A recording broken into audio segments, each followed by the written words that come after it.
Eu não queria o trenzinho elétrico que ele me deu, eu queria bater naquelas teclinhas. Ah, é? Você achou aquilo fantástico, uma coisa de... Fantástico, fantástico. Era um negócio assim, eu via meu pai, eu ficava lendo os textos dele, eu tinha uma admiração por ele, porque ele era despachado, ele falava, eu era gago.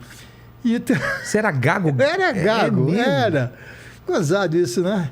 Que a gagueira é minha segurança. Isso que eu ia falar, será que vinha por causa dessa insegurança da escola, de você conviver com gente mais velha? Não, porque por eu ser do jeito que eu sou, a família da minha mãe dizia que eu era burro. Então, teu pai é tão inteligente, que meu pai sempre foi primeiro aluno. Tinha uma pressão... Meu pai era poliglota, papai falava francês, inglês, alemão, como nós estamos conversando aqui. Ele conhecia história e geografia que nem gente grande. Eu não, pô. Eu fui repetir 3 anos.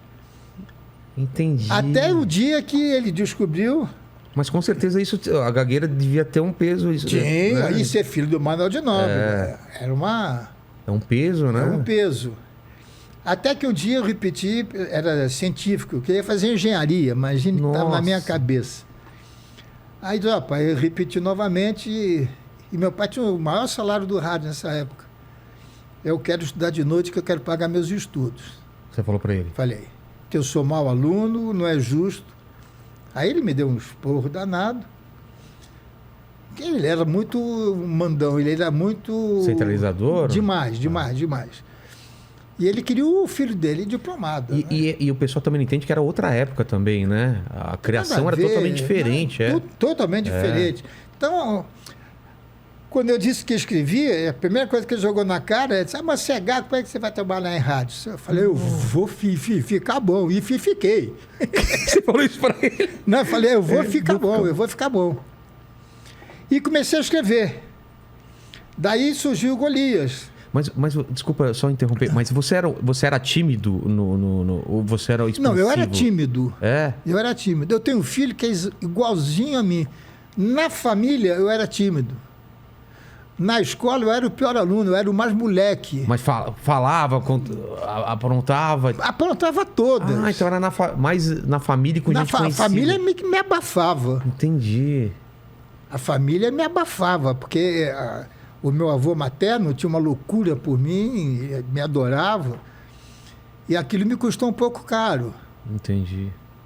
Porque nós éramos em 17 primos, 17 netos. Caramba! E ele tinha uma admiração muito grande por mim.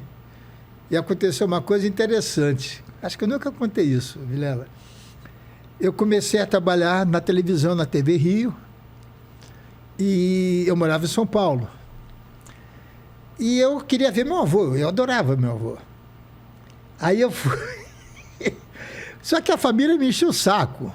Não é que eu odiava, eu sei lá o que eu senti. Hoje eu tenho pena. É claro. Depois de 10 anos de análise, você entende, né? Eu tenho pena. Eu tenho pena, mas eu tinha na época a raiva. É porque você tem que ressignificar. Porque era só porrada em cima de mim, pô. Porque realmente eu era magro? Era. Era narigudo? Era gago, burro? Não era burro, eu não gostava de estudar. Era diferente, né? É totalmente diferente. É. Aí eu falei, olha, eu quero trabalhar em rádio. Ele disse, com uma condição. Quem? O seu avô ou seu pai? Não, entendeu? Do meu avô. Do meu avô. É que eu nunca falei isso, eu fico um pouco emocionado. Aí o que eu fiz? Escrevi uma carta para o meu avô, dizendo o seguinte, que eu gostaria muito de continuar vendo sempre que eu pudesse, mas como a minha família me achava tão burro, tão isso, tão aquilo, eu gostaria de marcar um encontro fora da casa dele para a gente se ver. Poxa.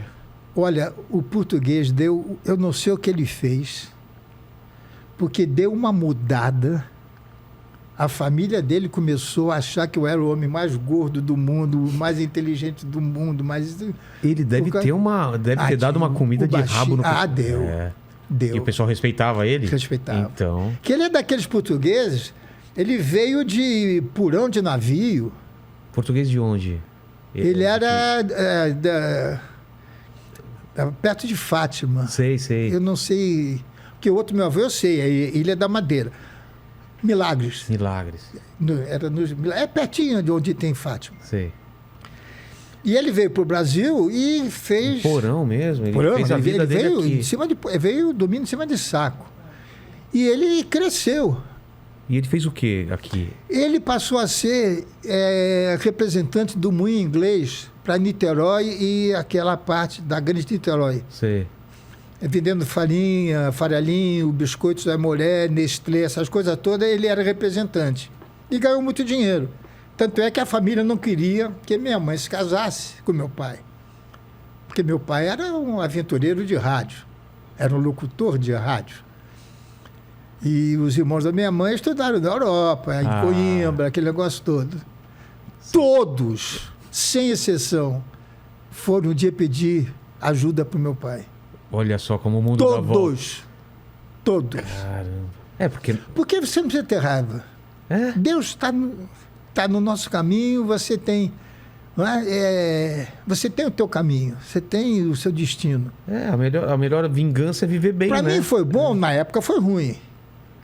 Porque meu pai me dizia assim, olha, você tem que ser igual a Pão de Ló. Ele dizia, porque quanto mais me batem, mais eu cresço. Exatamente. E eu aprendi isso com ele.